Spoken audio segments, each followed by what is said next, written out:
is no longer on this committee because he is no longer Vice President of Food Safety, Quality, and Regulatory Compliance for Dairy Farmers of Wisconsin. He is now in the Steve Ingham position. He is the Division Administrator for the Division of Food and Recreational Safety. Andy is here. Has Mick joined us yet? Yep. Oh no, I don't see Mick yet. I see John M. Hafer indicated he won't be able to join us because of the high path avian influenza thing going on. Helen's here, Tony's here. I don't see Alex O'Brien yet, but we have more than half of the committee here. So we'll go ahead and get started.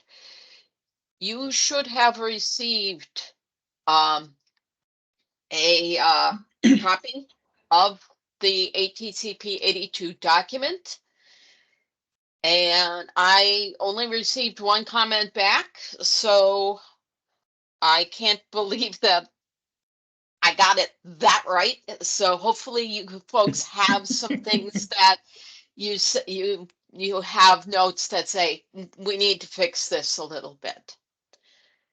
So we'll go ahead and start off in ATCP 8201, the definitions. Were there any comments, concerns anyone had for that section?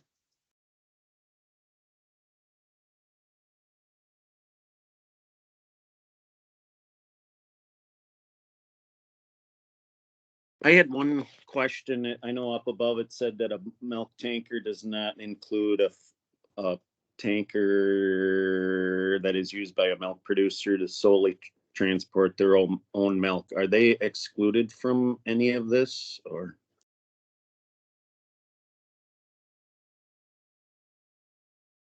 Okay, transport their own milk to their own production facility. So this is the exemption for on-farm processors, that they can transport the milk from their barn to their processing plant without that transport truck needing to meet these requirements. Thank you for that clarification.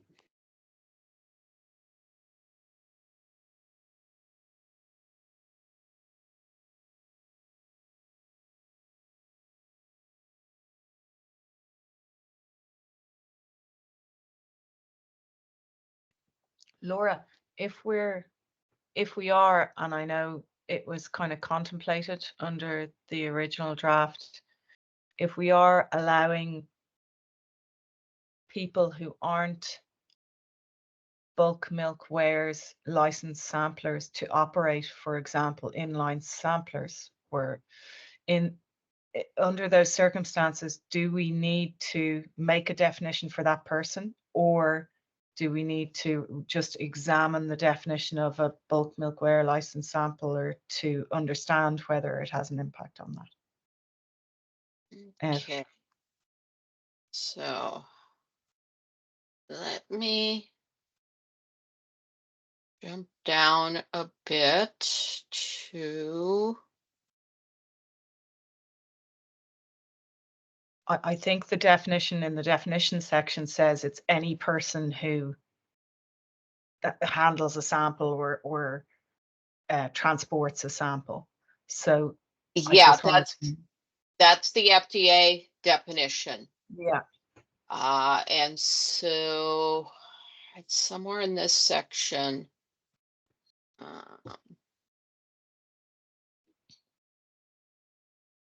Later.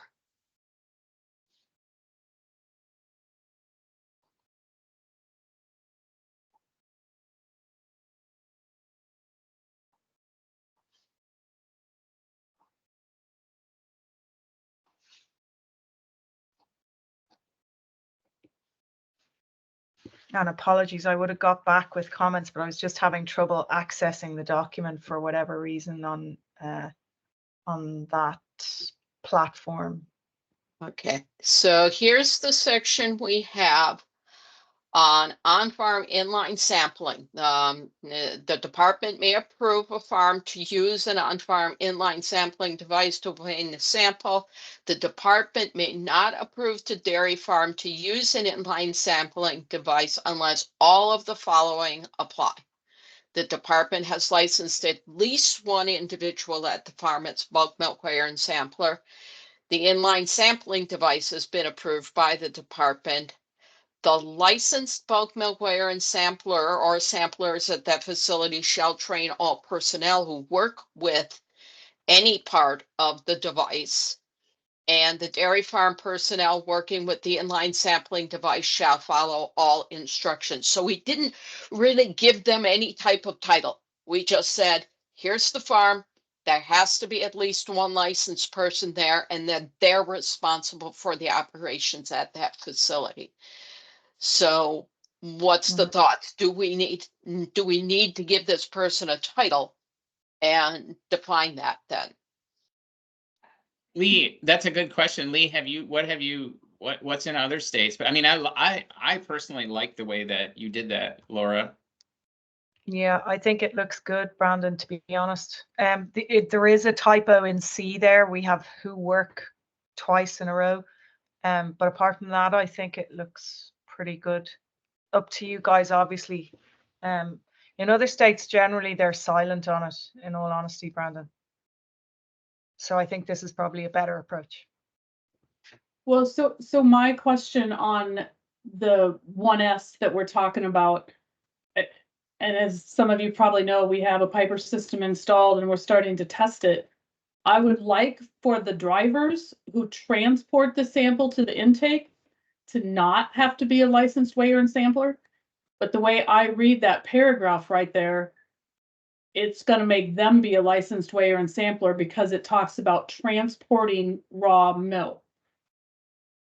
So I'll be really honest, what we're trying to do is there'll be a licensed weigher and sampler on the farm, but they will take the hauler will take the whole sample bag in an ice chest to the plant where our licensed weighers and samplers separated out into vials. But the way I read that would mean that all of our drivers have to once again become weighers and samplers, which I would like to avoid. So are you in the section that's on the screen right now, or are you? I'm back to that 1S that Leah talked about. Okay. Back on your very first page.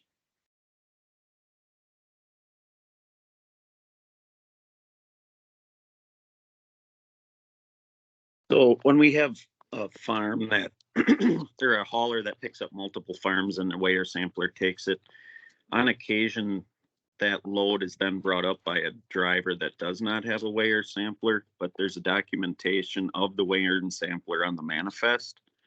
Could we put that farm weigher sampler or document that with the samples to go with them samples to the plant and possibly avoid those drivers then to have the weigher sampler? Okay, so with 1S, the way I read it is the bulk milk weigher and sampler is any person who collects the official sample. Now, transporting the bag from one location to the other would not fall into that. So maybe, and this is going to require a global change because it's going to change the definition in 65 also, I believe. But what if we say the bulk milk weigher and sampler is any person who collects official milk samples, period. They may also transport raw milk from a farm or raw milk or fluid milk products to or from a dairy plant.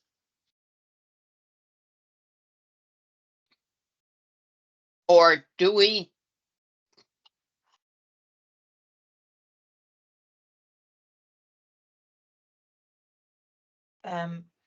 So Laura, just like examining that or unfolding that a tiny bit, I think what you're suggesting sounds good.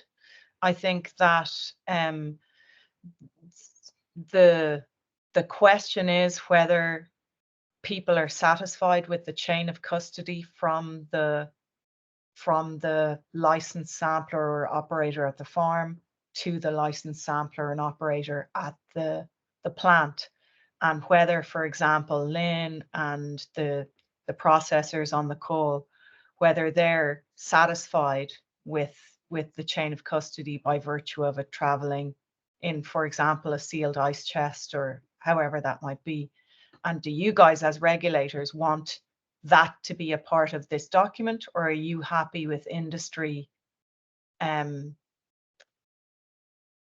creating protocols around that, if you like? I guess what I'm saying is it's under that heading of chain of custody. And from the department perspective, we are fine with the industry identifying folks who are approved to transport samples. Most of our full-blown certified labs in the state have transport people who the lab has trained and has accepted the responsibility for, to say these people know how to handle samples to maintain chain of custody. So the department's fine with that.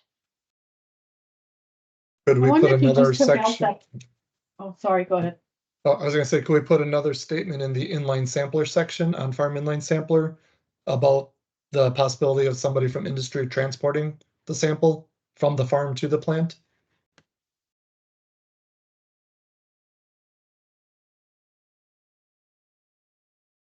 To Laura's point, I mean, I think most of our plants have a courier system that picks up these samples from our plants and takes them to labs, and none of those are bulk weighers and samplers. So I'm just wondering, back to that original 1S, if we just need to take out the part about transporting raw milk and take out the transport part, because what we don't want to do is get ourselves into where all these transport services have to be licensed weighers and samplers just to transport samples.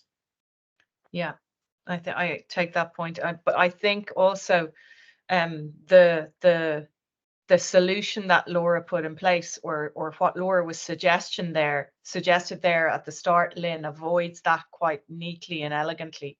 So where she says, okay, the person who collects the sample, that's the bulk milk weigher licensed sampler, period. And Yeah. then that person may also be responsible for this other thing.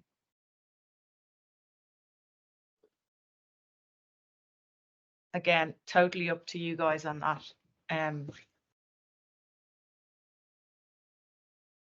I think it's an industry-wide thing that as long as this person taking the sample has the weigher sampler who transports that sample to the plant,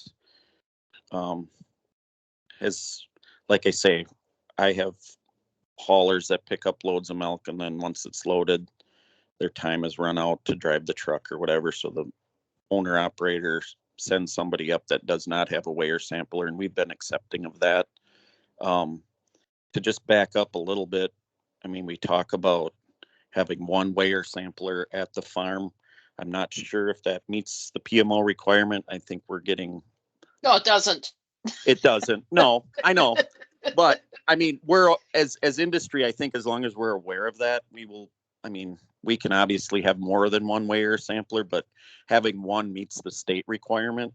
And until the PMO gets changed, which, you know, a hope and a dream that happens, I think industry can recognize that we have to have more than one weigher sampler at the farm, and we can deal with that if we're participating in the interstate milk shippers thing.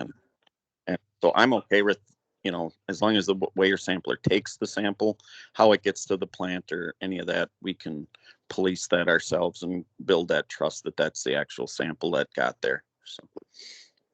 Yeah, and I'm looking at this 1S definition, and yeah, for all the times I've looked at it, it needs to be changed, because right now the way this definition is written is if you have a truck driver that transports say a load of fluid milk products, say cream, from one dairy plant to another, this definition says they have to be a bulk milk weigher and sampler. And that's not how we operate. So I'm thinking we eliminate this whole section on transport entirely. Just say that the bulk milk weigher and sampler means any person who measures milk for payment purposes and or collects official milk samples. Yeah, don't need the for official purposes.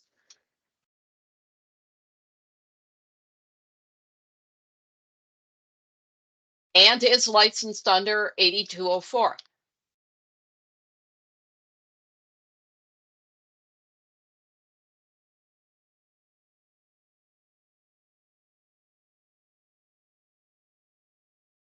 I'm very accepting of that statement. I think that's more than, like I say, as long as industry's aware what's required in the voluntary program of the interstate milk shippers, we can adjust and make sure that we meet those requirements. I don't know why it shouldn't be the way you just said, because it's happening in real life. Yes. So I just have a question maybe for some other plants, Andy. In that statement, it says measures milk for payment purposes. Do we consider that to be scaling or reading a meter at a plant on a single producer load that's weighed and sampled at the plant? Our guys are licensed weighers and samplers, but are everybody's? Ours are, yes, that's our Tory. Okay. Our plant guys are, yes. I mean, obviously with direct load tankers, there's no sample being transported. So, I mean, the place where it is measured, or I mean, sampled at least, is our intake. So that we have probably 20 weighers and samplers at our facility. The scale is obviously a certified scale. I mean, obviously the truck is maybe doing the actual weighing, but all they're doing is collecting the data from the scale that's actually doing the weighing. And if it's certified, I wouldn't think that they would need a weigher sampler just to push a button on a scale. So that's how we operate. Every time I have a federal survey, I have to give that list of our 20 weighers of samplers that are pulling those samples at the plant for the direct loads.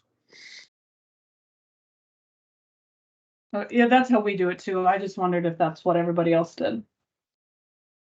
Yeah, chances are good if it's getting scaled at the plant, it has to be sampled at the plant also. And so the folks that are doing that have to be licensed to pull that sample at the plant. And we've done our due diligence on milk that we've sold to other plants. In my career, at least, there's been a couple plants that do not have them. Well, then it just becomes part of our contract that they have to get somebody that's a weigher sampler if they want direct load milk delivered to their plant, because obviously we can't pull that sample at the farm. So at least at this point, moving forward, yeah, with more inline samplers and stuff like that, that sample could get, but then, they're going to have to accept that's, that they're okay with that. And it all becomes contractual then when you're selling milk to other plants. But as long as we're aware of it and we cross those T's and dot those I's, we can get through that.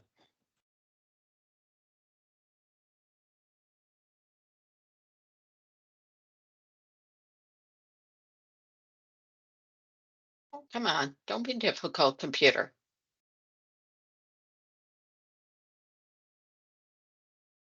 Back up here.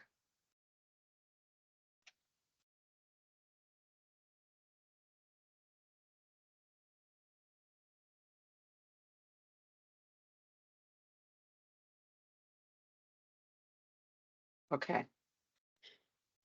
For those of you that I haven't reached out to yet, if you received an email from me on the 25th, please just delete that email.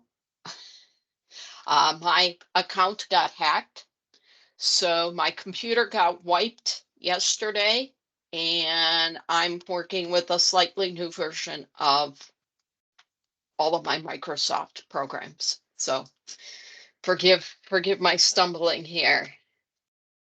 No worries. I saw that right away and was like, this doesn't look right.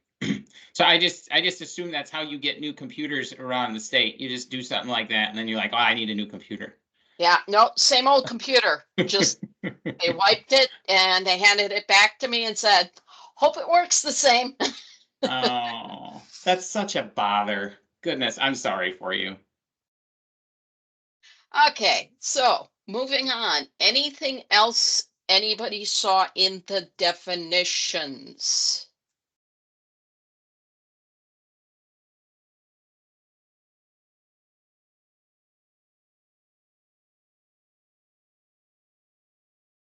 Hearing nothing.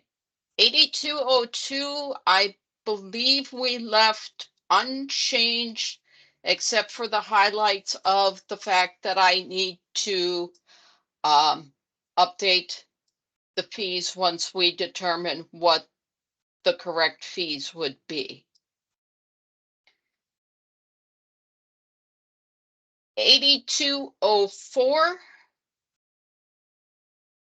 Any comments on, this is the section that talks about the bulk milk weighers and samplers, that they need to be licensed by our department or an equivalent agency outside the state. They need to pass a field inspection every 24 months.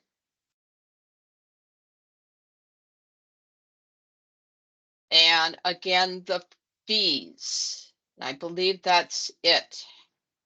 Oh, okay, we did eliminate all of the sections that talked about grade A, because in Wisconsin, a milk hauler is a milk hauler. We don't specify grade A milk haulers and non-grade A milk haulers. So we eliminated the grade A sections. Any comments on 8204? Hey, Laura, for a while, if a bulk milk weigher and sampler sent in their renewal and they didn't have that check off to go with it, weren't you like issuing them some kind of license that was for grade B? Do you not do that anymore? We do not do that. We used to do that in the old computer system, but the new computer system, that capability was not written in. And so, no, it's you are licensed or you are not licensed. That's better anyway.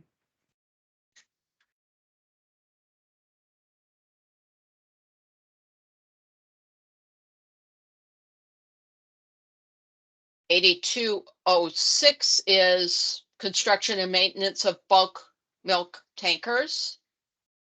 8208 is cleaning and sanitizing of bulk milk tankers. 8206, we changed nothing. 8208, we did just some precision work to eliminate the requirement for a paper tag as long as there is documentation showing that the unit has been properly cleaned and sanitized.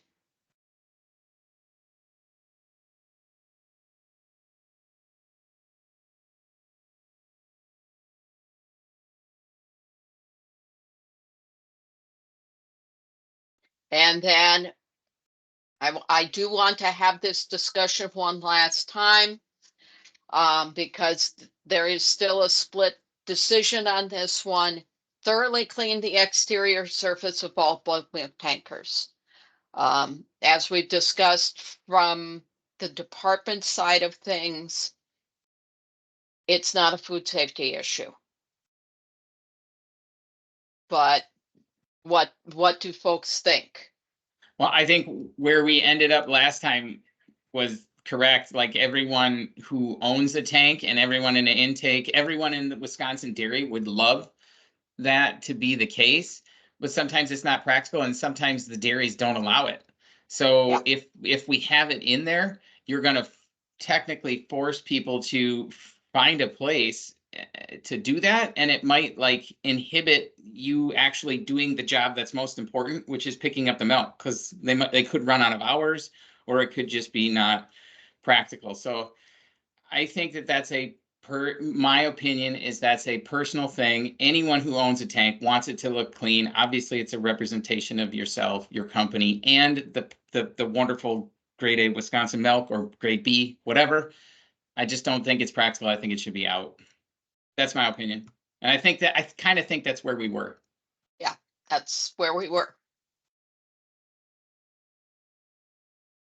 But because there was still some discussion, I wanted folks that if anyone has a real strong feeling, I know a couple of my supervisors have a real strong feeling about this. But we will move forward with it out. Okay, and then more changing of language to eliminate the requirement for a paper tag, and then identifying that if a tag is used, what needs to be done with the tag. Any comments on 8212, I believe that is we're on? I thought 8208. Yeah, 8208. I thought it looked good. I feel like I remember the conversations we had with it. I feel like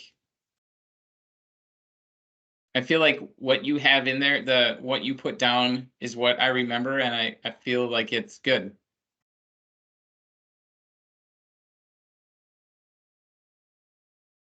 We also did add the language that talks about that the facility shall have a water supply that meets the requirements at 65, 24, 8, and 9. Just to make sure that we say that the water that's being used to wash the tankers shall be potable.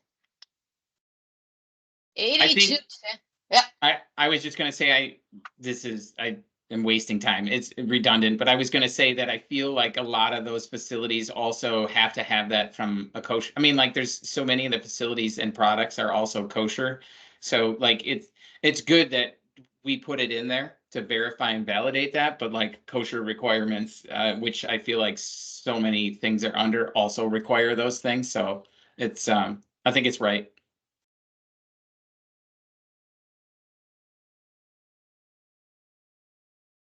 Okay, so 8210 is where we start getting into changing the language to allow for new technologies. So we talk about a sampling device rather than a dipper.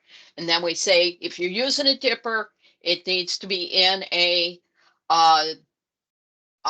it must be designed for the purpose and it must be kept in some type of sanitizing solution. If using a sampling straw, it needs to be single-use pre-sterilized. And if using an automatic sampling device, the official sampler shall have the supplies needed to take the sample from that device. Should we change the language there to say the operator taking the official sample, given the intention to allow another person to do that? Yep. Great. That sounds good. Thanks, guys.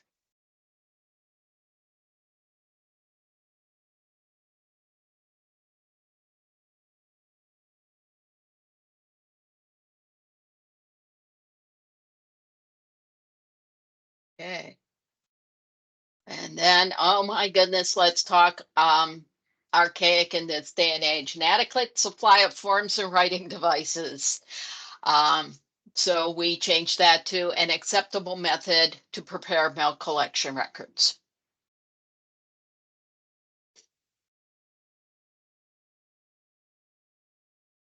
Okay. Then recognizing that there might be silos out there. So we changed the language here to be before collecting the milk where possible. So if you're pulling from a silo, they're going to have to collect a small amount of that milk and smell it before they can load it out. But just opening that door a bit. Let's see, we are in 8210, 8210.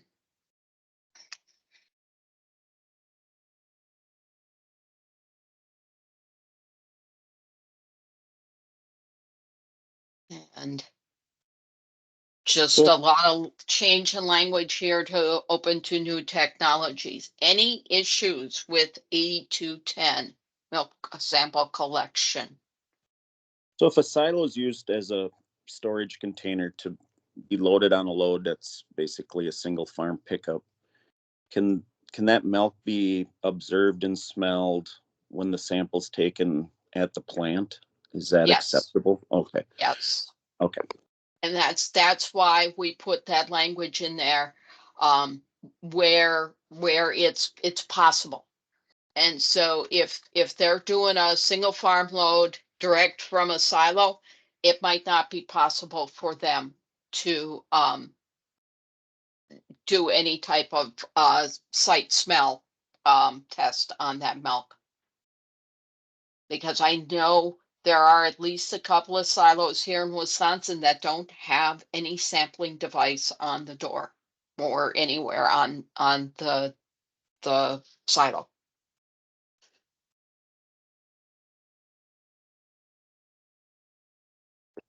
So then is a silo required to agitate before loading that load, or is the load represented once it gets to the plant and sampled there?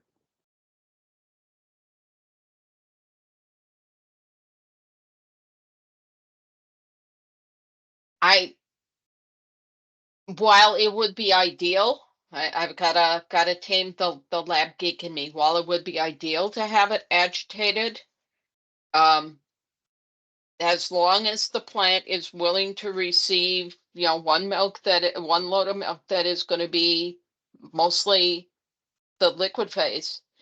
And, the last load that they load out of the silo is going to be a lot of fat phase, and they are willing to accept that, and recognizing that that's going to wreak havoc with your drug residue tests and any other testing you do on that milk.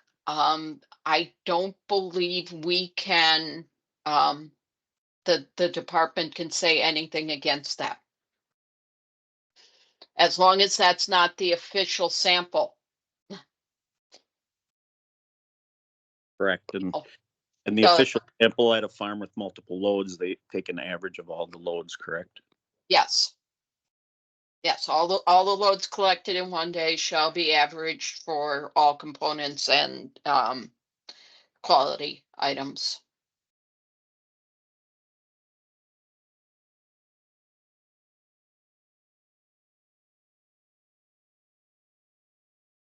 No, I just think about it, like I said, from a QA perspective, and just try to imagine running my plant where I've got the first two loads of the day are low in fat, and then the last load of the day, I'm trying to run my separator to separate out all the fat that I didn't have earlier in the day.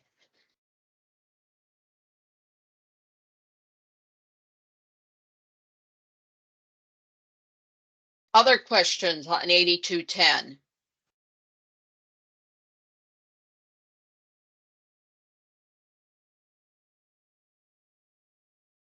We did add the language in here that says that if a dairy concern in the state wants their field rep to do the monthly check of the thermometers or temperature measuring devices at the dairy farms, they are free to do that. It does not have to be a licensed bulk milk weigher and sampler, although most of our field reps are.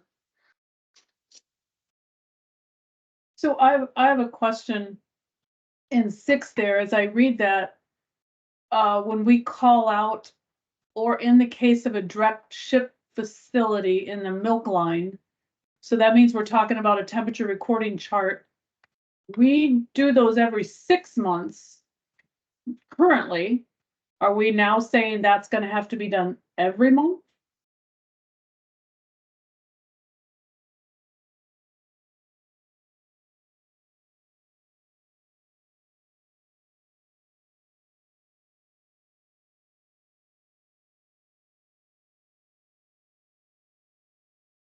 Yeah, that's what this is saying.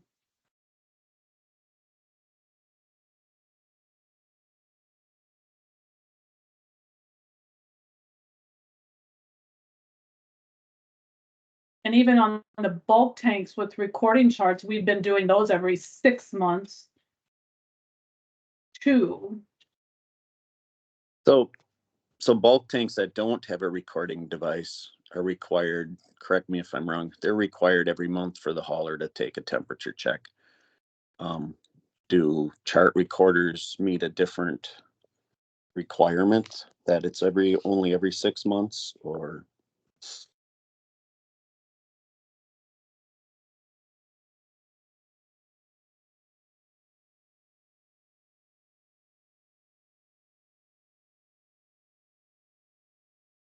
Aren't all bulk tanks required to be done monthly, but just the chart recorders every 6 months?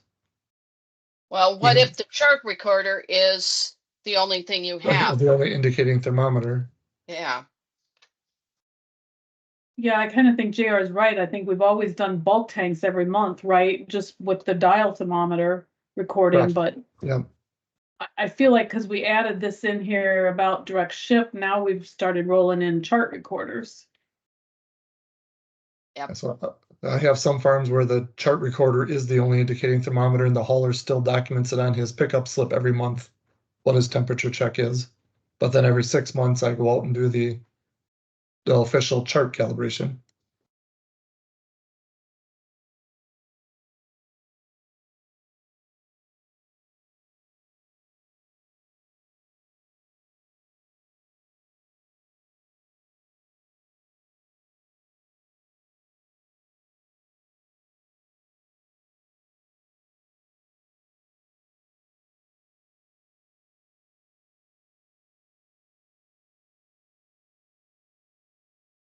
Can we take out the part about the direct ship and just leave that in under the recording chart one?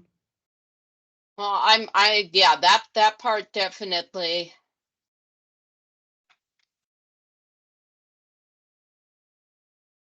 Needs to come out, but I'm wondering.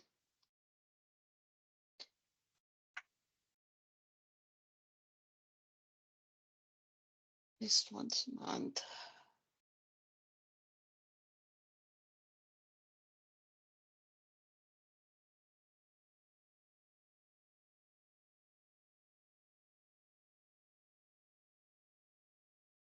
So if you have a farm that has a dial thermometer on the tank, but you also have a recording chart, do you still check the dial thermometer on the tank monthly?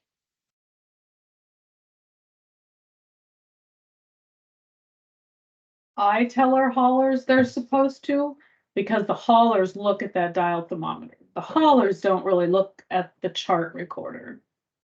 Same for me. Okay. That And doesn't so mean they do it though. if now I'll take it to the next step. If it's a digital readout on the wall on the bulk tank, do you also require them to check it? We identify one location that they check. So some farms have a dial on the tank, some have a digital readout. We identify which one, if they have multiple ones on the farm, is the official tank temperature. Okay. And require them to check that monthly.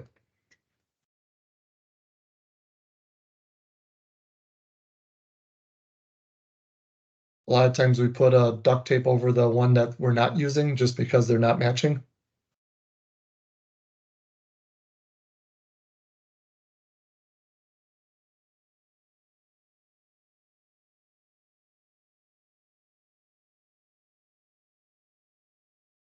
Okay.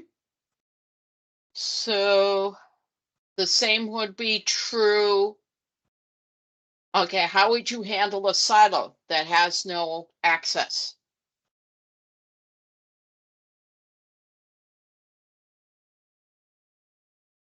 Lucky for me, I don't have any of those. My only silo has a port that I can put a thermometer in for verifying. The silo I have also has a port that we can check it, but them loads are also being checked for temperature when the sample's taken at the plant. Mm-hmm.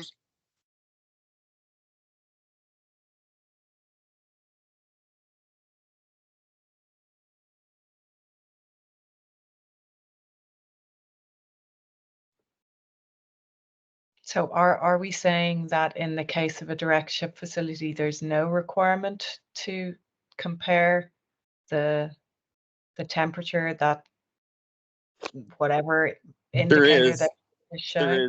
There is that it's every 6 months for a temperature chart recorder. What we're Gotcha. what we're talking is the tradition or the history has been that bulk tanks have been historically been checked every month. And maybe this is we talk about different technology and stuff. I mean, we went from a dial thermometer to a digital to a temperature chart recorder. Maybe the risk is less of having it get out of, the plus or minus 2 degrees on a dial thermometer versus a digital. I mean, and maybe I'm just talking too much with what my brain is swimming in, but so I mean, if it meets the requirements of the manufacturer that it has to be checked every 6 months, is that more of maybe what's going on, where a dial thermometer can get out of whack basically easier? That's why we do it monthly on the older technology. Does that, I don't know, I guess hear what I mean, not what I say.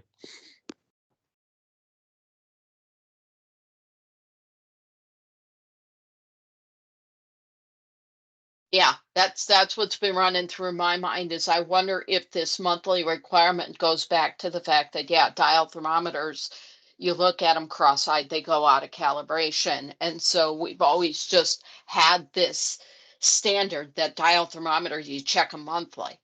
And are we applying an archaic standard to the new stuff?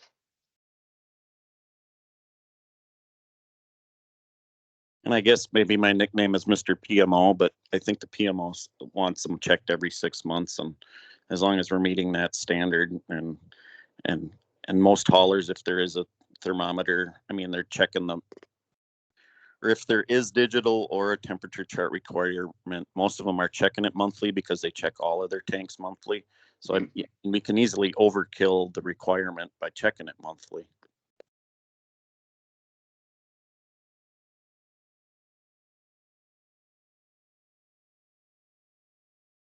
And as you said earlier, with all these single farm pickups coming into the plant, we're checking the samples at the plant every single pickup, or the temperature, I should say. We're catching it long before we go out there and do our monthly or every 6 month check.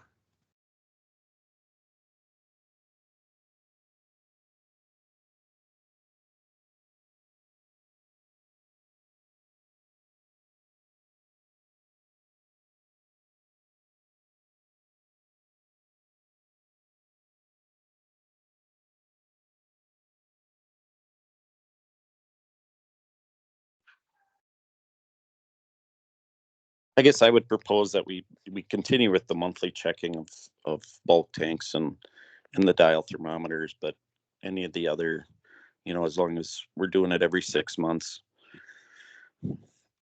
as is required. Obviously, we hope as humans, if a load comes in or the milk is not what the temperature chart recorder, the digital thermometer is reading, that we would take action and go out and readjust it so that it meets the requirements of the plus or minus 2 degrees.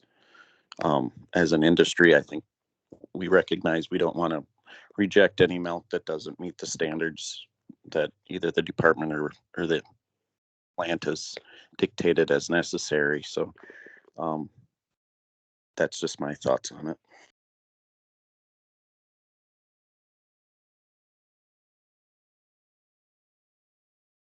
Okay. So this is the way what we currently have looks clean. At least once each month, and more often if necessary, bulk milk weigher and sampler or person designated by the dairy plant shall check the accuracy of each dairy farm bulk tank indicating thermometer or other temperature monitoring device by measuring the temperature of the milk in the bulk tank with a temperature measuring device that meets the standards.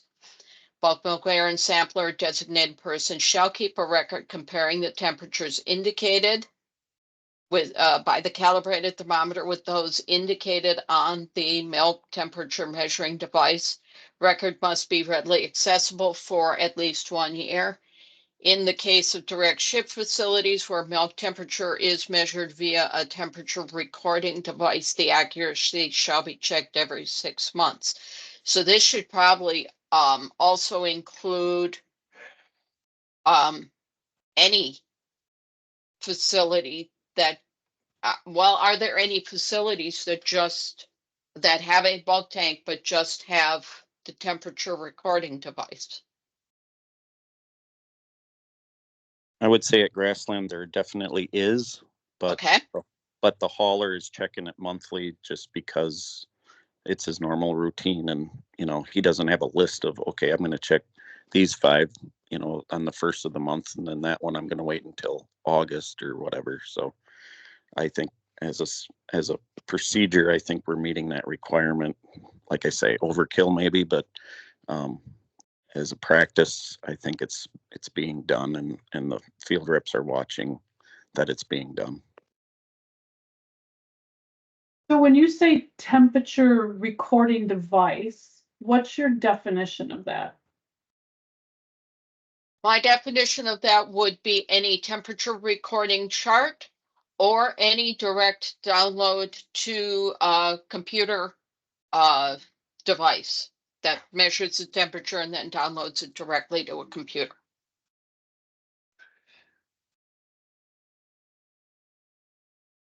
So then we're still saying that if it's a bulk tank with a recording chart or a chart that's recording into the cloud, like some of the new ones do, then we still have to check it every month. No, that this last line says in the case of a direct ship facility. Okay, so. But there's Okay. farms that aren't direct ship facilities. Well, and this is a very significant nuance that might get overlooked. For the monthly, it's an indicating thermometer or monitoring device. It's not recording. So maybe we need a definition. Maybe, and I'm sorry, I'm not trying to be difficult, but maybe this is something that we need to go back and add into the definitions. Because I'm even confused. When we say temperature monitoring device, do we include a recording chart or a recording to the cloud device in that?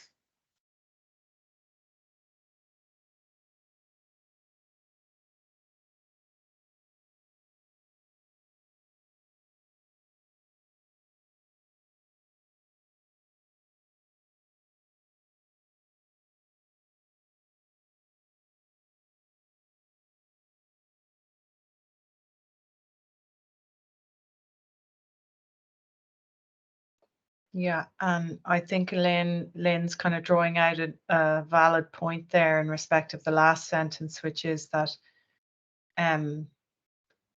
for example, just to use our own example, because it's easy, we've Piper systems that are on direct load facilities, and then Piper systems that are loading out of bulk tanks or silos, where they might be the primary temperature recording device on that farm in the case of a silo farm, or I'm thinking maybe like Finger Family Farm, for example.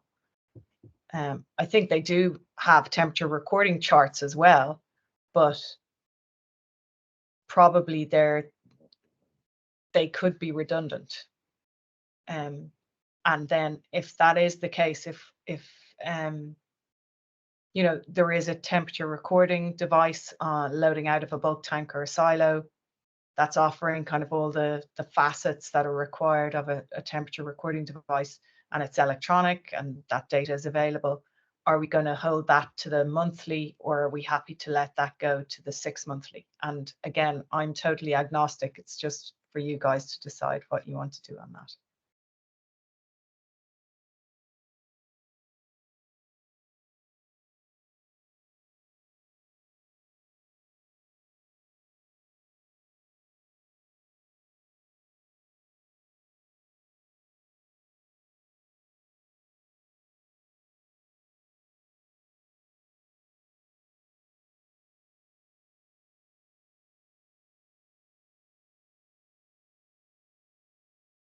Yeah,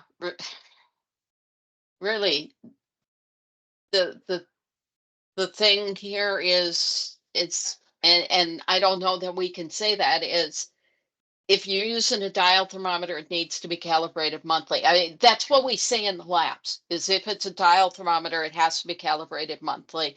If it's any other type of thermometer, mercury in glass, alcohol in glass, kerosene in glass, or digital, it's every 6 months.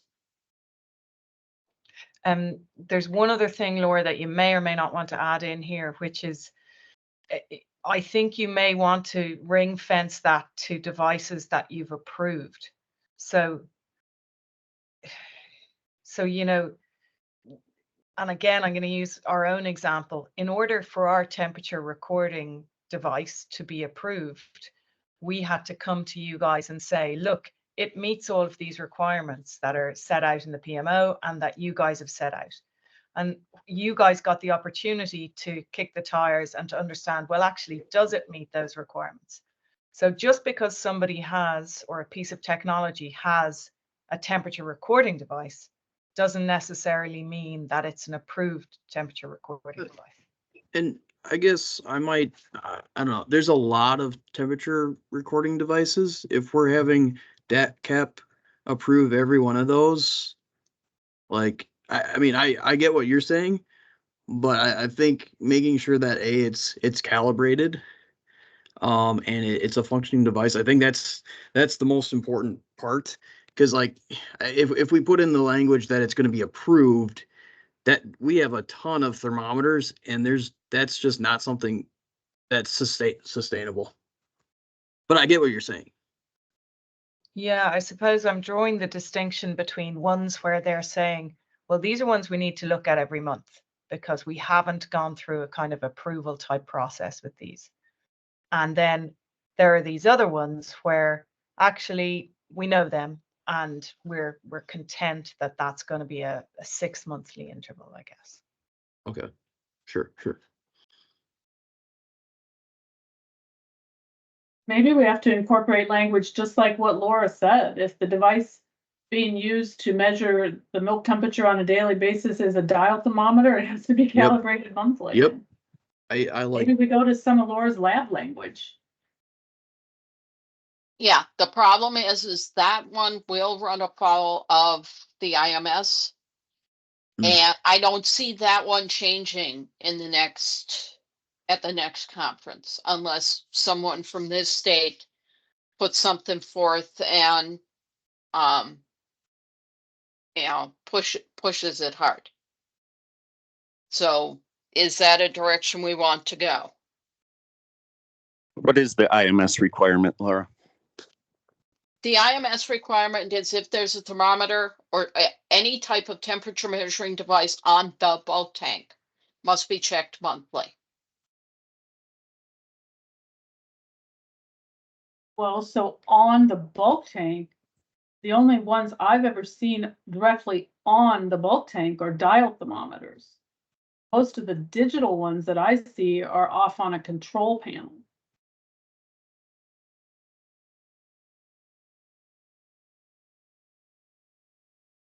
So maybe we could use their own language.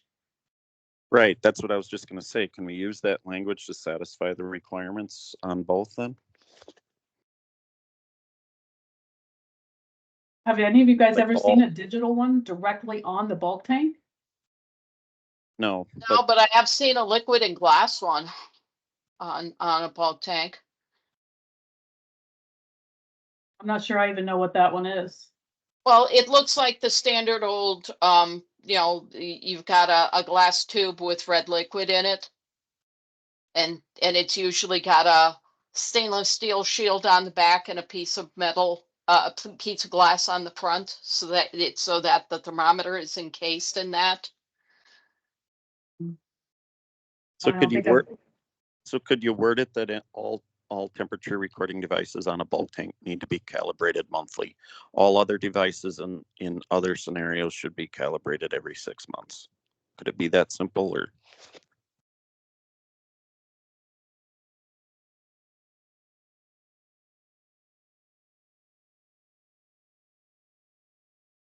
Yeah, Or- again, I suppose what I'm driving at here, and Laura, it's probably for you guys to figure out is, do you want there to be an obligation on providers of this temperature recording technology to I come was to gonna, you? I was gonna edit my statement to all other approved temperature devices should be calibrated every 6 months.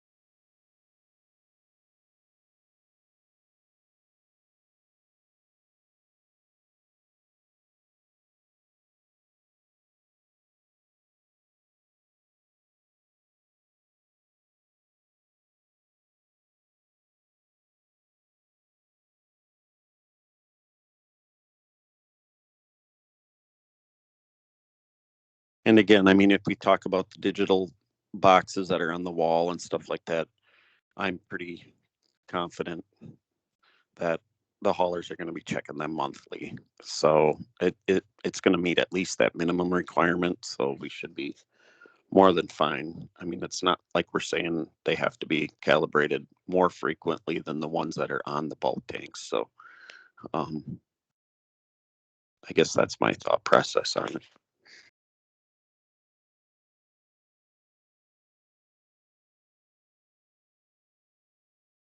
I have a question. This is Tony. Okay. We have a lot of farms where there's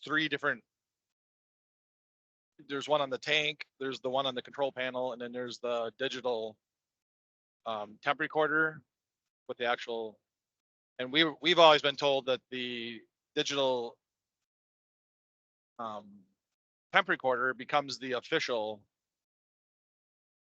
Yep.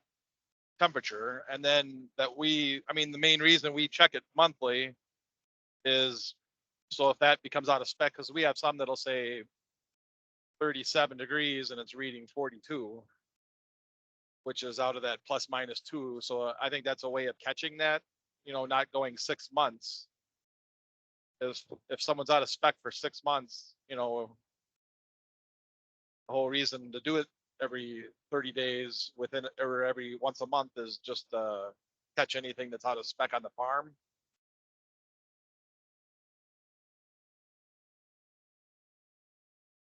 Okay, so looking at the PMO, it looks like the way this language is written is if it is just a measuring device with no recording chart, it has to be checked monthly. It looks like if it is, because here I've got, and this is for the dairy farms. Temperature recording device shall be verified every 6 months and documented in a manner acceptable to the regulatory agency.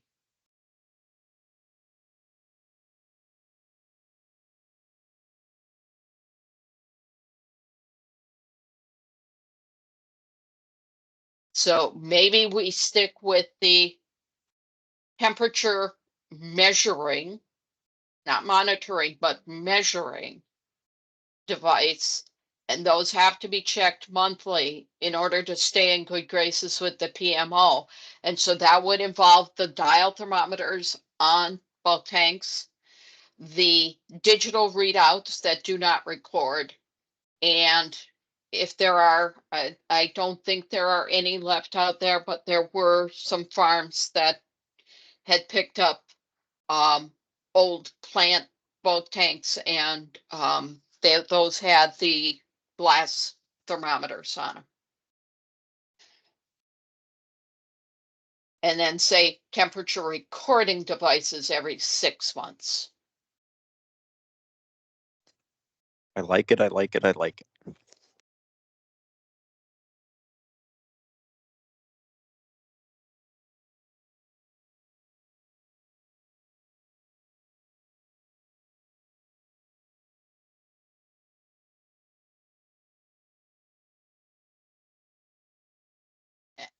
Not going to let me do that.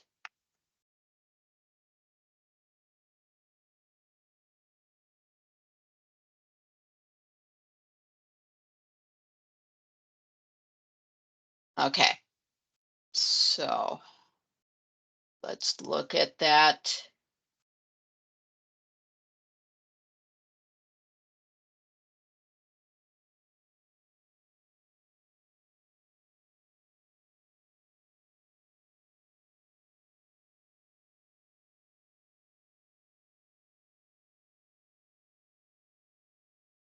Okay, so let's look at this clean. Okay, at least once each month, more often if necessary, bulk milk weigher and sampler or designated persons shall check the accuracy of each dairy farm bulk tank, indicating thermometer or other temperature measuring device by measuring the temperature of the milk in the bulk tank and the temperature measuring device, which meets the standards that we quoted above.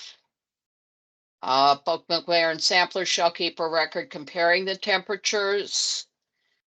Record must be readily accessible. And then in the case of a temperature recording device, the accuracy shall be checked every 6 months. And then we will need to, I will put a definition, 2 definitions up in the definitions to say a temperature measuring devices, any thermometer or digital device that you can read the temperature, but the temperature is not recorded in any manner. It is not automatically recorded in any manner.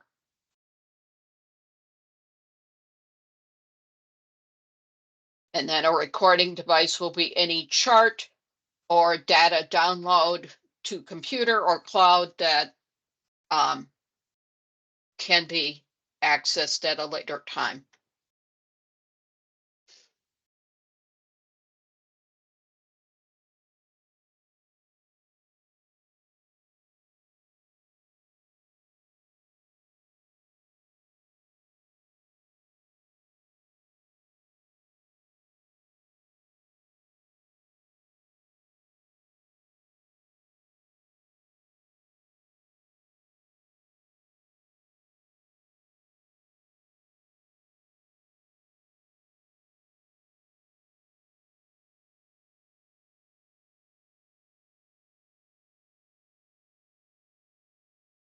Does that work?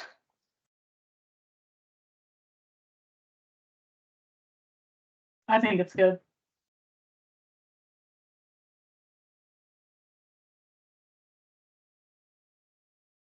Looks good. Yeah, good.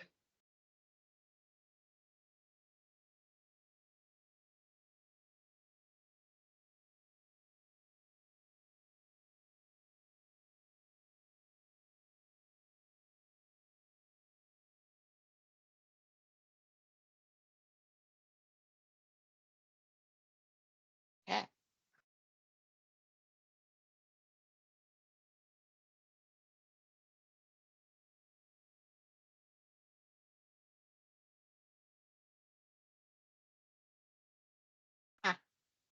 Stop that.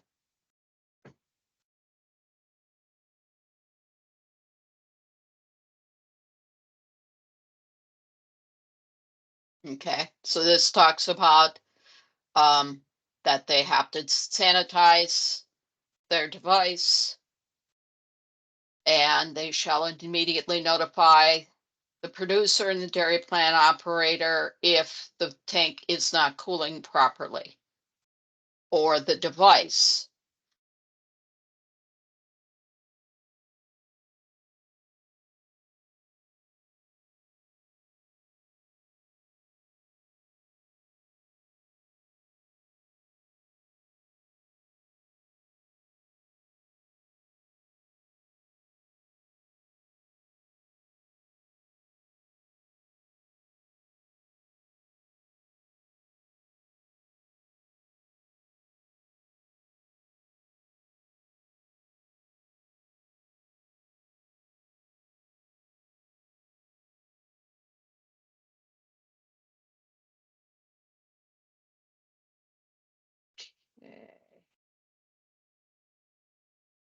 now we get into the measuring.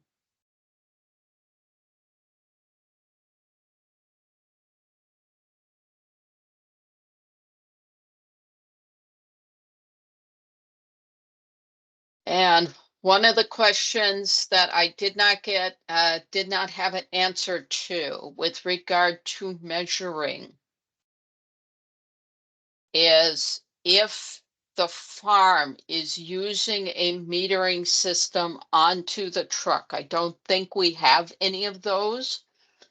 But if the farm has a measuring system onto the truck, or we have some type of system where the person hauling the milk is not a bulk milk weigher and sampler, do we allow non-certified persons to measure the milk?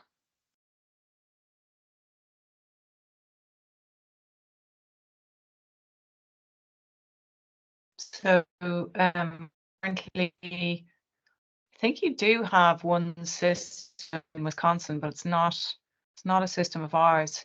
Maybe in the west half of the state, and I don't know, is it operating or was it just a test or what the story was? I think in relation to look, in other states, they have certainly required that the person be a bulk milk weigher and sampler to operate that system.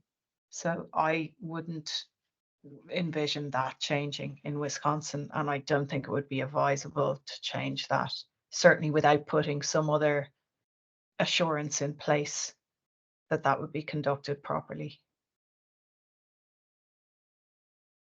Would the Yeah. bulk milk weigher sampler at the farm meet that requirement? Or, and again, it's Yes. Yeah, it's a good question, Andrew. I think so. If that person were trained and had the ability to carry out that SOP, which would include all of the kind of normal roles that a driver would have in terms of ensuring hygiene and correct connection, and that the correct valves were opened and closed, and things that Brandon would know way more about than I would, basically.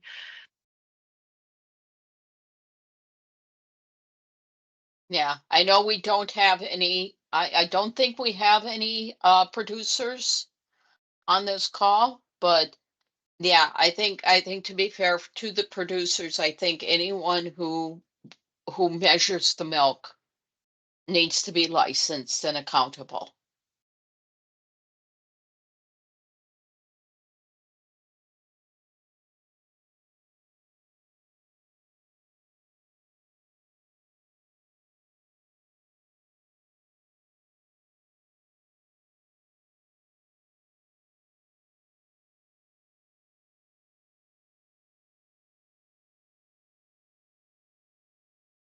so if the hauler's at the farm and there's this technology that kicks out a ticket that has the weight on it, I mean, he's basically just collecting that data from that piece of equipment, no different than he is at a scale. So as long as that weigher sampler at the farm monitors and the machine and all that, then that should help make the requirement. I guess it's not a question. I'm just talking through the process. Yep.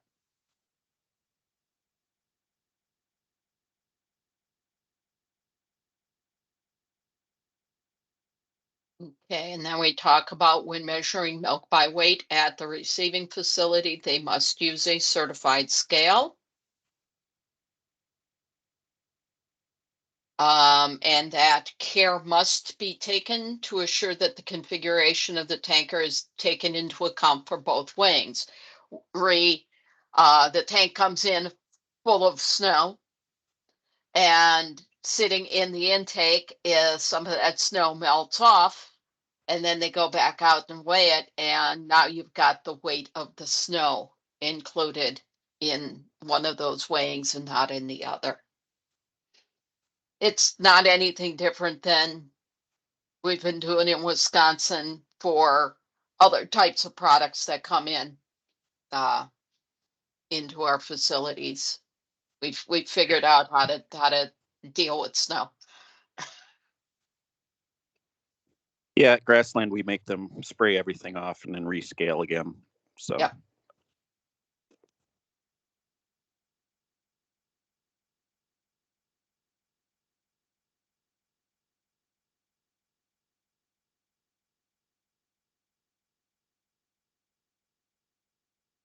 Okay. Milk sample for testing. And we talk about you now using an approved sampling method shall collect a representative sample of milk. Shall collect according to 8212. And then after that sample's been taken, no additional milk can be added to a tanker. And this item 3 is to deal with, we have some farms that have tried in the past to put milk into, say, a 55-gallon drum because they don't have enough room in their bulk tank. And so we're just there trying to say that when you disconnect the hose from the bulk tank, you're done. You don't go and add some milk from a 55-gallon drum or something like that.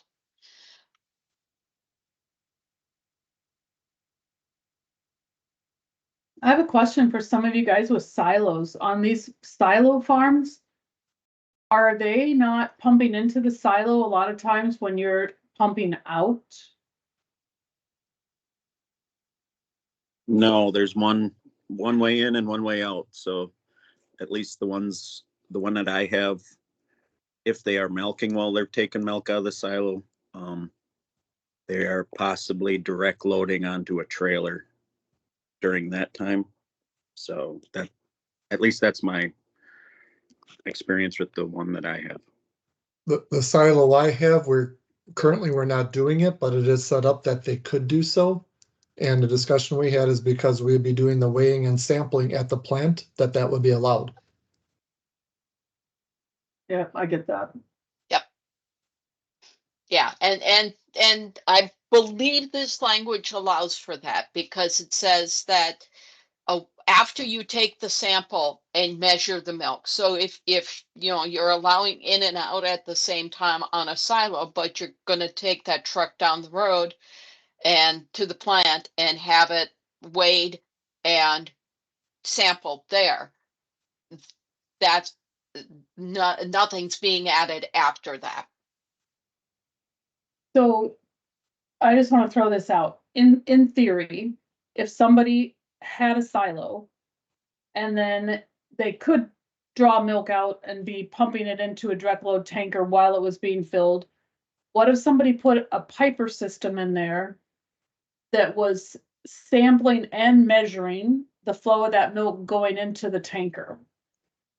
So what's going into the tanker is being weighed and measured as it's coming out of the silo, but they're still pumping into the silo at the same time.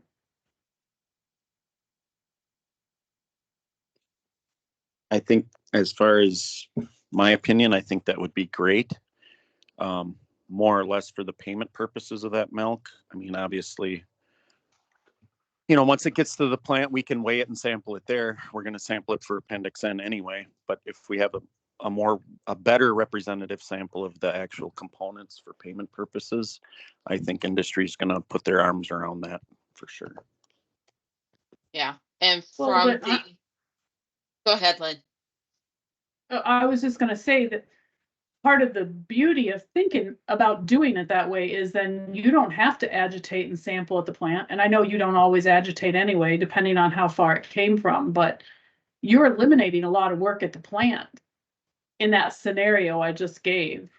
And I'm not saying it's the right way to do it, but I'm saying if somebody wanted to do it that way, I think the way this rule is written, it would not be allowed.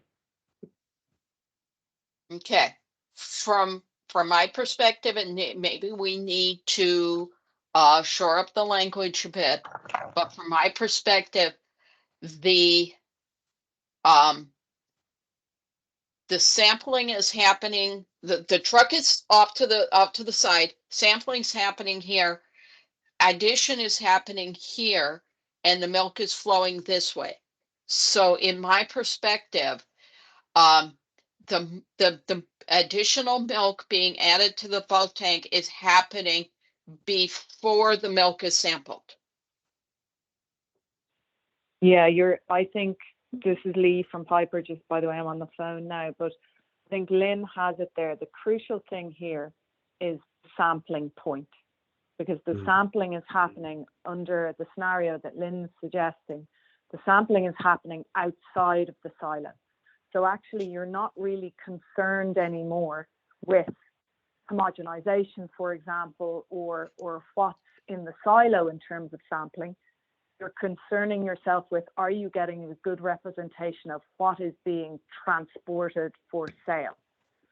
So that's a key shift, because if you can shift the sampling point downstream to outside the silo to what is being transported for sale, then you can get a representative sample without the requirement to homogenize or complete filling in, or without the same critical concern around what's happening inside that silo.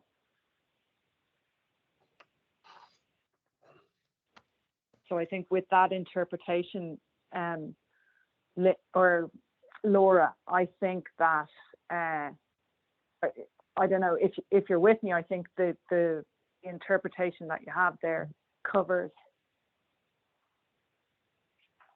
what's being asked.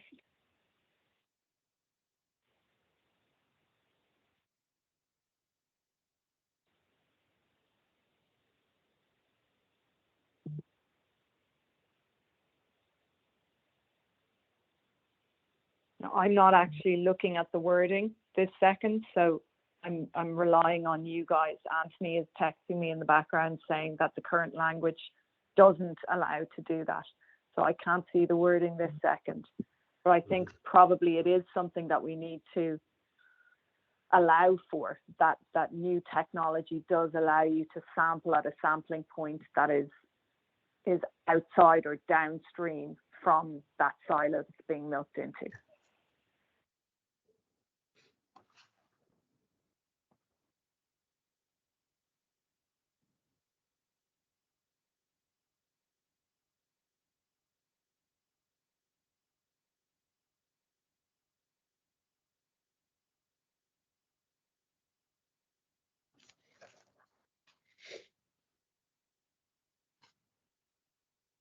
Thoughts on how we can shore that up?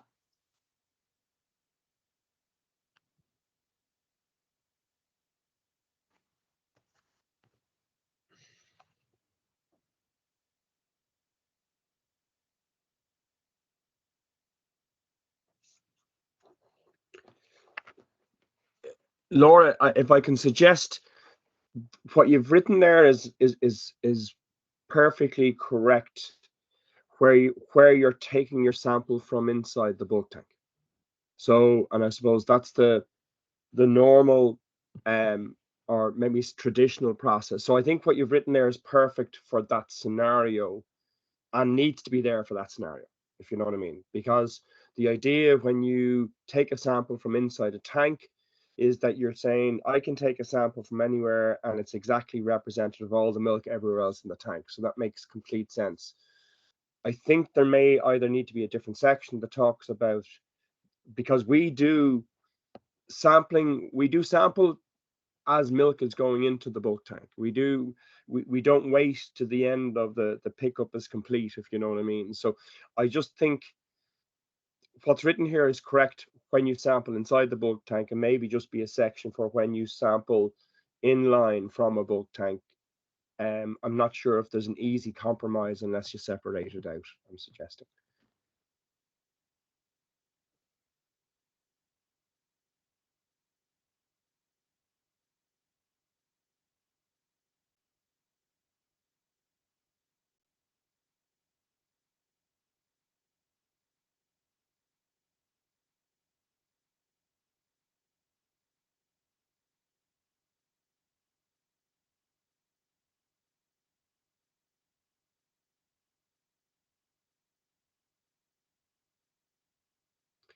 I think in the past maybe that you've used language before where you have a statement like that, except in the cases of, and maybe that you cover it, i.e. in the case of an approved inline sampler that's after the bulk, between the bulk tank and the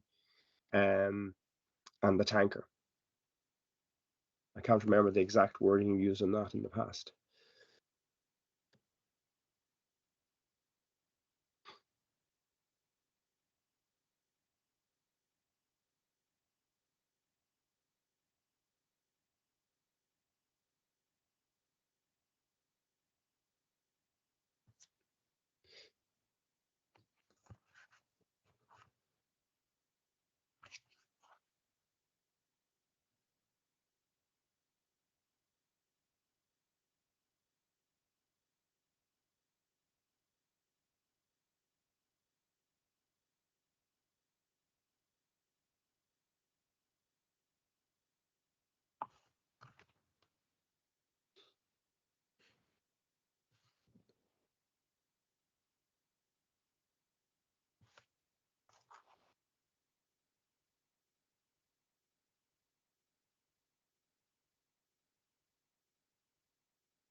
Just Yeah. a couple of thoughts on that, Laura. Just it may be truck mounted inline sampler, or it may be probably more actually, it may actually be a system on the farm.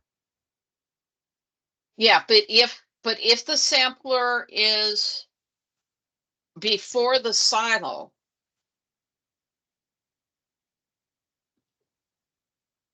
then, and we work our samples on a 24-hour day, how do we assure that we synchronize the samples that were taken on the farm with what was delivered to a given plant? Because 2 loads may go to plant A and the 3rd load may go to plant B.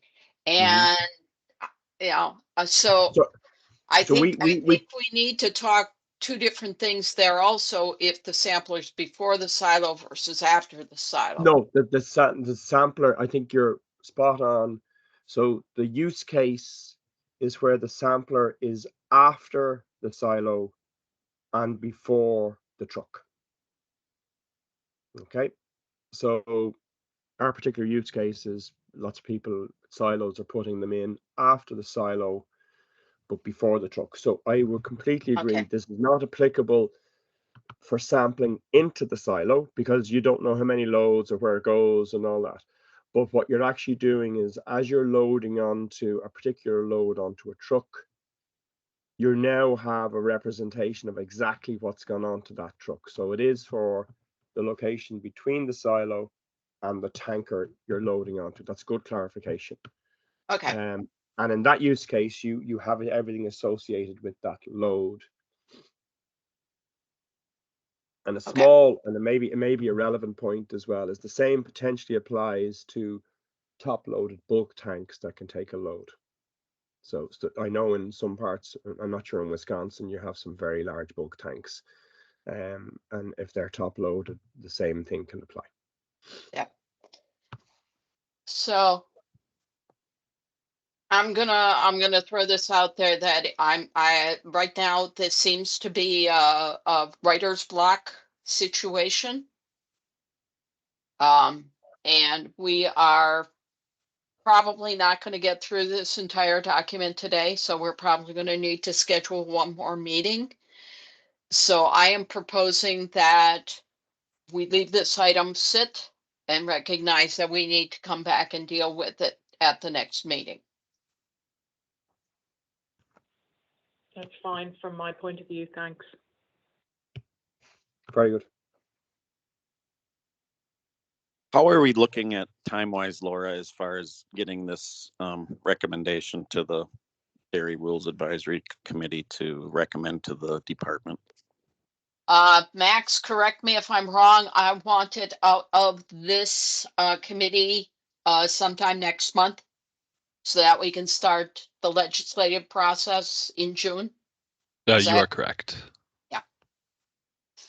I guess I would challenge this group that if we get something like this, let's get our questions and stuff to Laura as soon as possible. We don't want to miss this window and have to wait till the next legislature procedure in order, I just don't want to miss it. I think this is a very important advisory statement that we need to make to the legislators so that we get this approved. And I think we all have the best intentions here to get something in writing that's gonna be for the future. So yeah, I think if we schedule a meeting,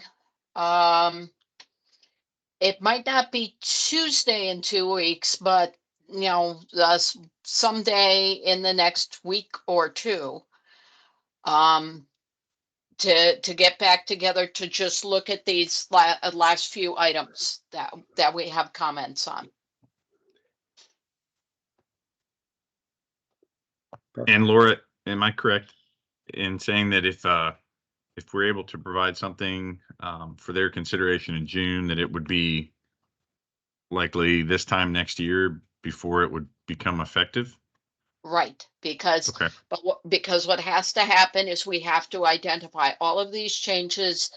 Max is going to have to write up a document that says we are changing this section in this way.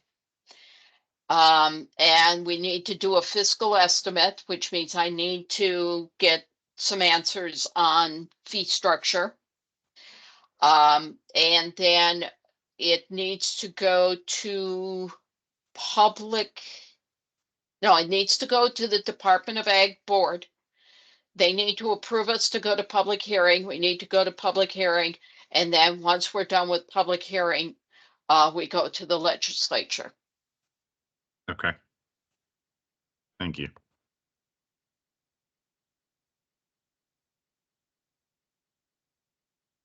Okay. Milk collection records, the bulk milk weigher and sampler shall ensure, whoever the bulk milk weigher and sampler is shall ensure that the following information regarding the milk accepted is recorded. And that's the milk producer's identification, the bulk milk weigher's license number, the date and time the milk was sampled and accepted, because we got rid of the word collected because not all of them are collecting it if they're at the plant. They're going to sample it, they're going to test it, and then they're going to accept it. Temperature of the milk when it's accepted, and the weight or volume of the milk. And I missed one there.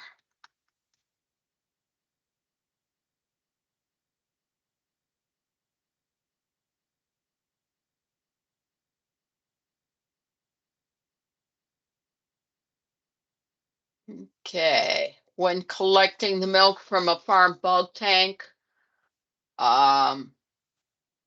so we've changed this section to just identify how you load the milk if you're collecting the milk from a farm bulk tank. And If partial removal is allowed, then it must have a 7-day recording device. Must be cleaned and sanitized when emptied. It must be emptied at least every 72 hours.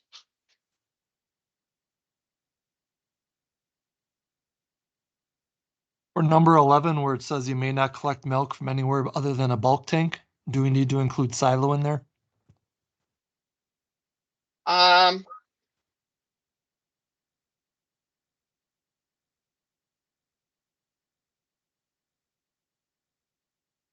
The definition of bulk tank does include Okay, it says it there. Yep, semi-permanent tanks, containers, or silos.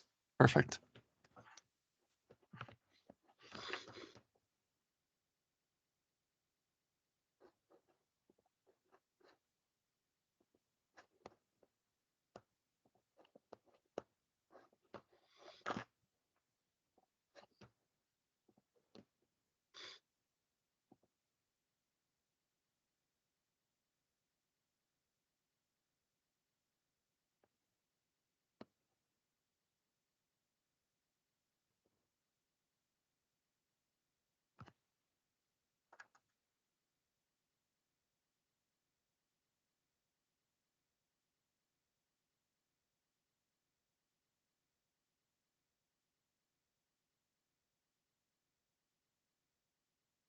Okay.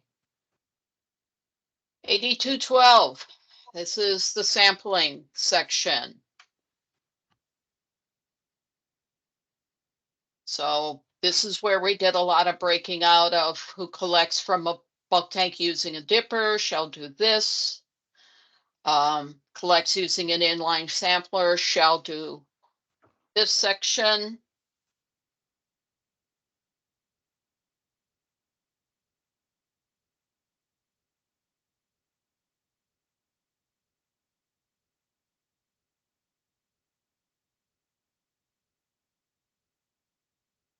And then left the section in about if it's direct ship load.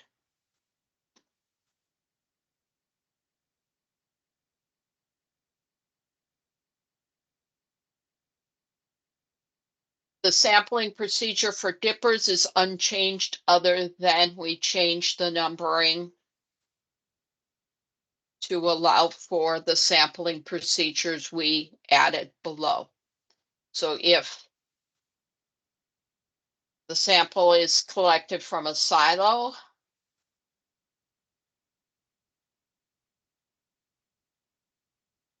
and here we say that the silo needs to be agitated if we are pulling the sample directly from the silo.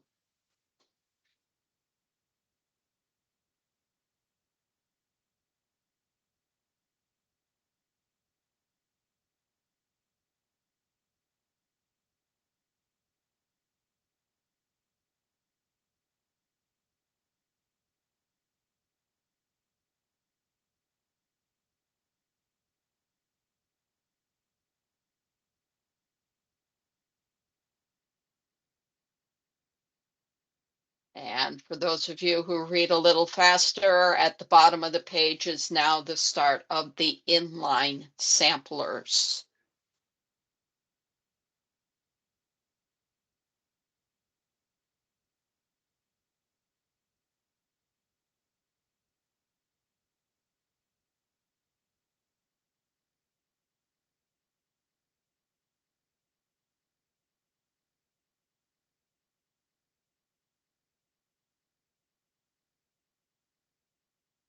Any concerns on the sampling procedure for silo before I move that off the screen?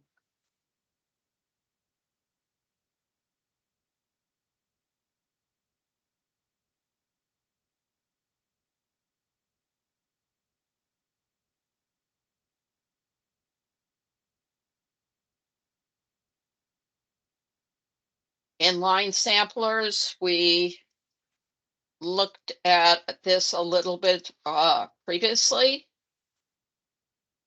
Any other comments on this section?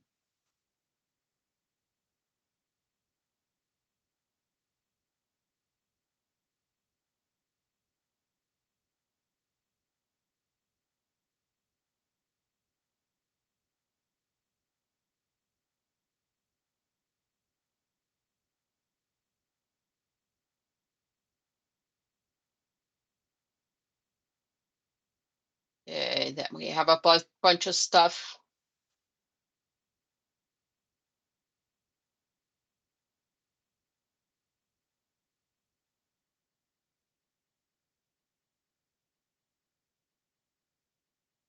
That's just an editorial one.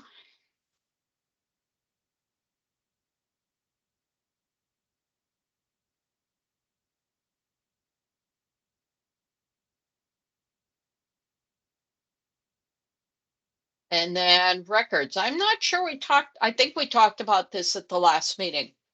What I did with the records section is I just added a section on records saying that you need to keep all the records for the timeframes required under this chapter, shall make them available to the department for inspection and copying upon request. Operators may keep the records hard copy or electronic format or both, providing that the department can obtain ready access to them. And the operator shall take reasonable security measures to prevent record loss, damage, or tampering. I think that's good, and I like that you added it.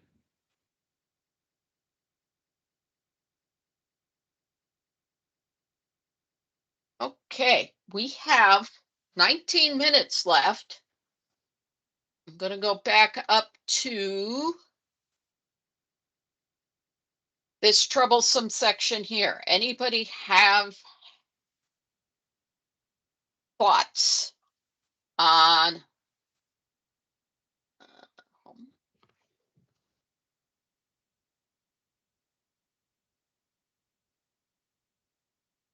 maybe not.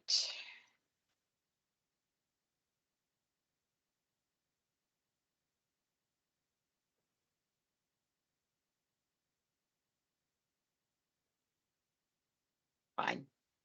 You're going to be difficult. Mhm.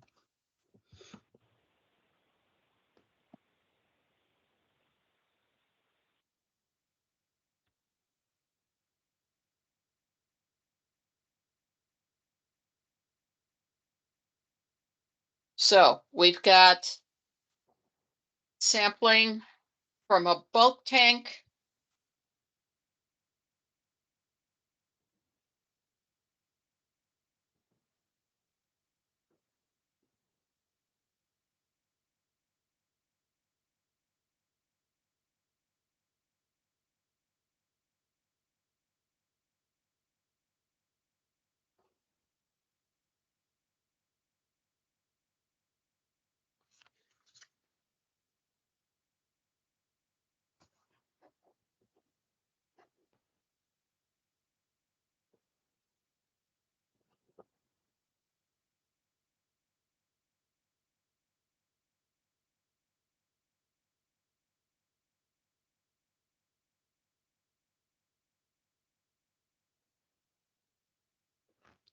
I'm sorry.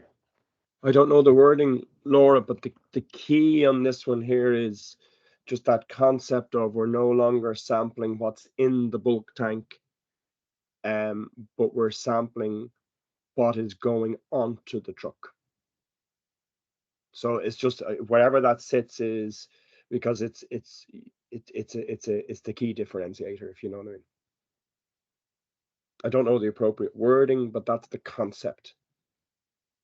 So how about something that goes in place of or above your point B, saying if sampling is going to occur from within, directly from the bulk tank vessel, then that's the criteria. And then another one down there, like you have C, if sampling is going to occur outside and between the vessel and the transport truck. Because I think that's what Anthony's saying. It's key as to where you're taking that sample from. Exactly, Lynn. Yeah. Yeah, and the only thing I would add to that, Lynn, so I think you're absolutely right. That's the key. The only thing I would add to that is that the reason that sampling point is key is because we're aiming to obtain a representative sample. So there has to be some kind of guarantee that an approved representative sample may be obtained, you know. So what I would say is they're kind of the two criteria that we're looking for, that A, the sampling point location is downstream from the bulk tank or silo, or bulk tank we're saying, as we have silo included, and B, that that means that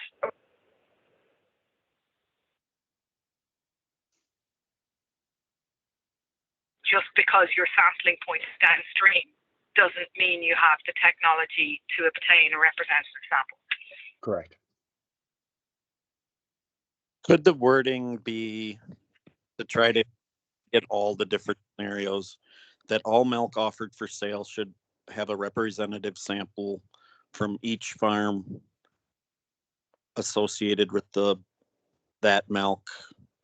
You see where I'm going with that? So if you have multiple pickups, you have multiple samples. If it's one pickup, you have one sample, but that sample has to be representative of the milk that's being offered for sale on the tanker or whatever.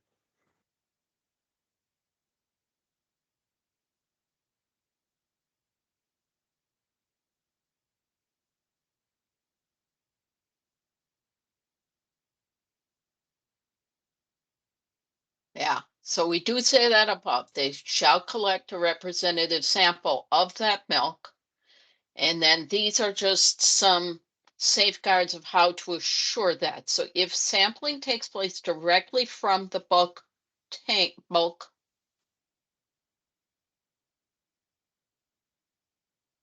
directly from the bulk tank, no additional milk may be added to the bulk tank until after all of the following. The sampling has occurred, the pickup of milk is complete, and the pickup hose is disconnected. If sampling and measuring takes place downstream from the bulk tank,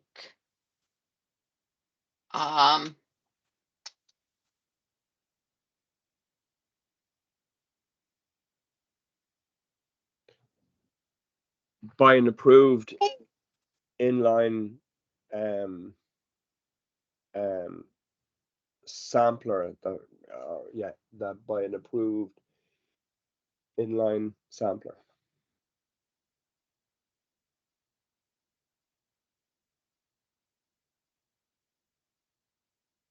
Mm-hmm.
okay, thoughts?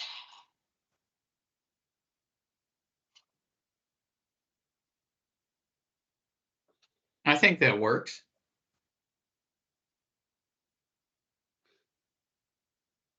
I do too. I agree. I think it was good to go away from it and then come back. Mhm.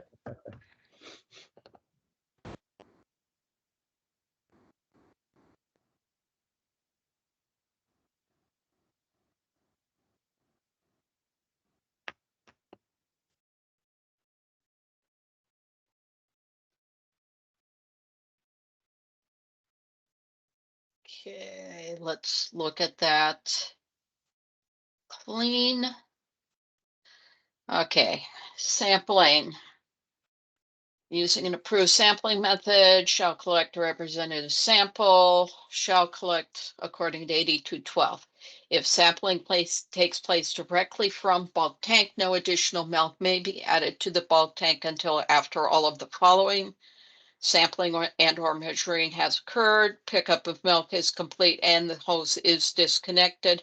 If sampling and measuring takes place downstream from the bulk tank by approved inline sampling and measuring devices, because they could be two separate devices, milk may be added to the bulk tank during the loading of the milk.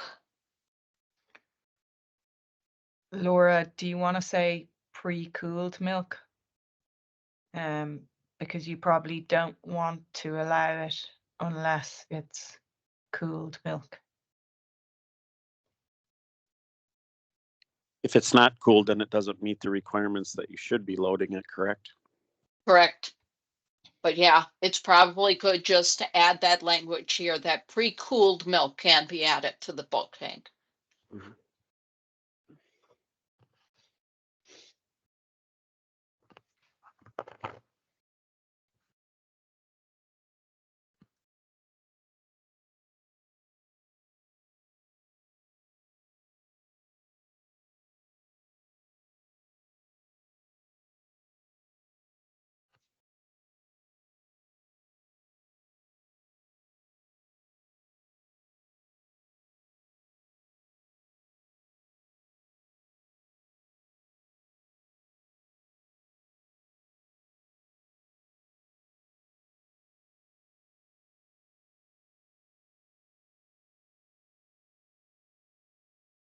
Okay, and then one of the other things we have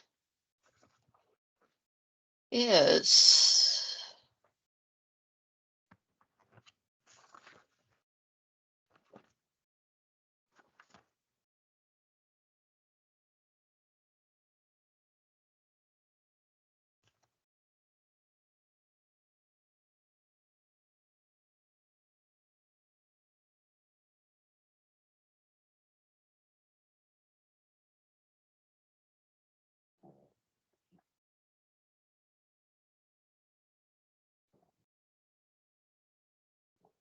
okay, when measuring milk at the farm, bulk milk weigher and sampler shall follow. Actually, I think I need to copy more than I did.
So Laura, that ensures that it's accurately describing everything that we have all previously agreed on, right? Like in the case of Piper, which can both sample and measure. Yep. So This language is identical with the exception of we're identifying the inline measuring device now instead of the inline sampling device. So on-farm inline measuring, the department may improve the farm to use an on-farm inline measuring device.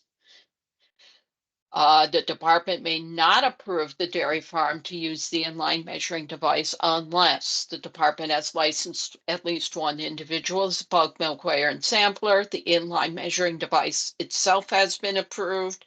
The bulk milk weigher and sampler has trained all personnel who work with the device, and the dairy farm personnel working with the device follow all manufacturer's instructions for the device in use.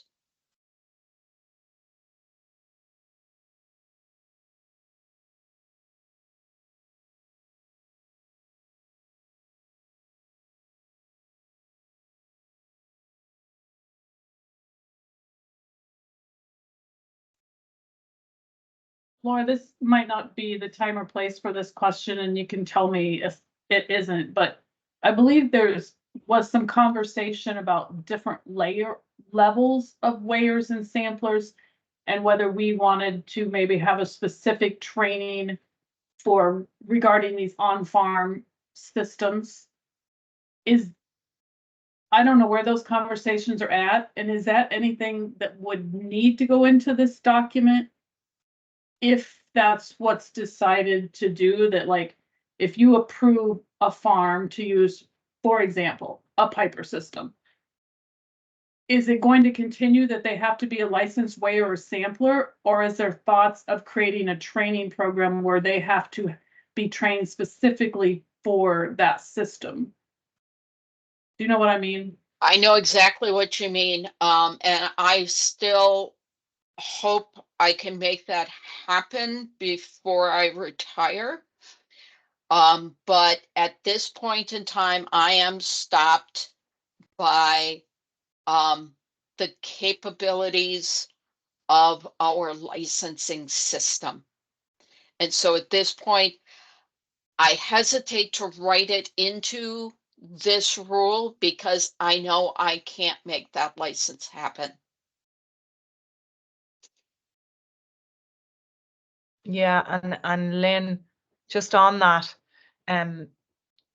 so in the case, I keep using us as an example. I'm thinking to myself, this is great advertising. We keep saying the words the Piper system, but what I mean is, in the case of this type of qualification that Laura has thought about, which is a kind of qualification nested under the bulk milk weigher license sampler on the farm, it is possible, and Laura and I discussed this previously, but we do have an online training facility as part of the Piper system where we can register users and we can track and record their training.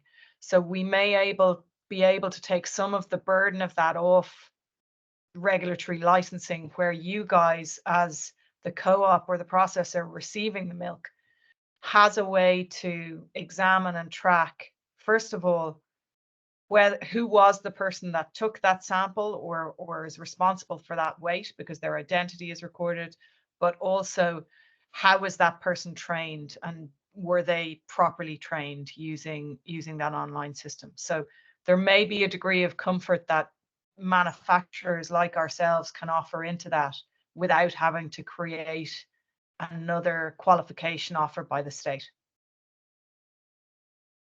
Okay, I mean, that's great. I was just thinking about, like you said, these rules don't get revised very often. So should we be thinking about incorporating a little language in there to set ourselves up for that so we don't have to open the rule again? Yeah, and in the case of something like that, we can do what's referred to as an emergency rule. It's usually not dictated by some type of emergency as much as it is we want to make a change to just one section of the rule. We can do that more frequently. But yeah, that's something that we still need to look at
Okay, we are at 11:01.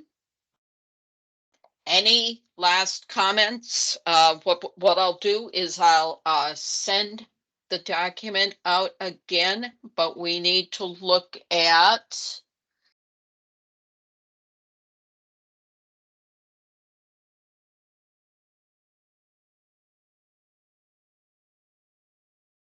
okay.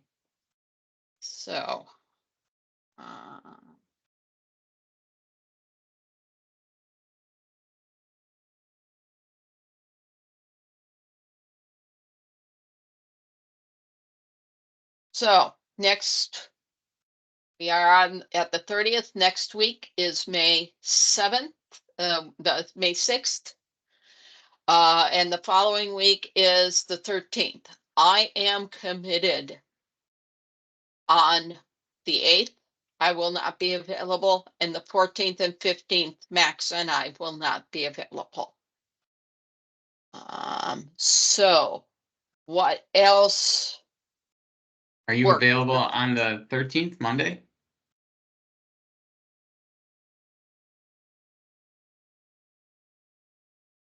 Max, what does your meeting schedule look like on Monday?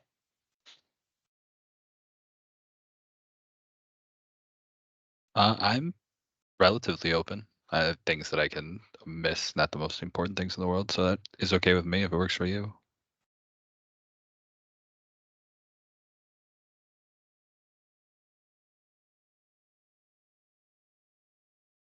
I can miss that. I can miss that. Yeah, I could do 9 to 11 on Monday, May 13th. That give you enough time, Max, to get the open meeting notice out? It should.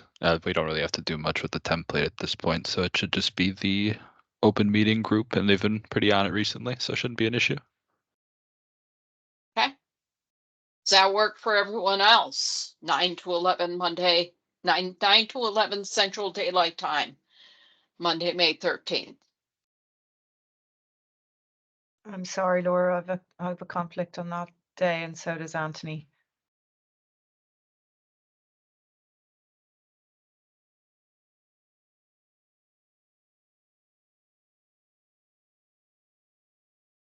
Rest of the group?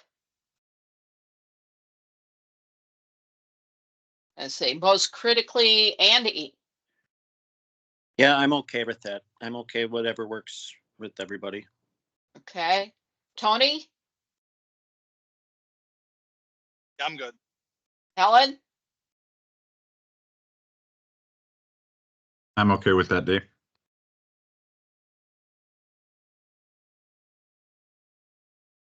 Okay, we lost Alex O'Brien. We don't have John Omehifer here.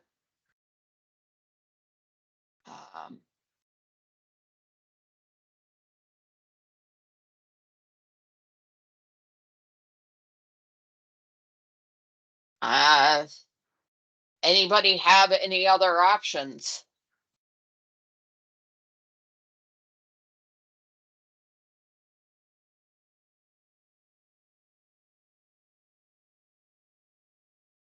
Hearing nothing, I realize some folks will not be available. I will try to get the written document out as quickly as possible, so those of you who aren't able to make that meeting time can make your comments.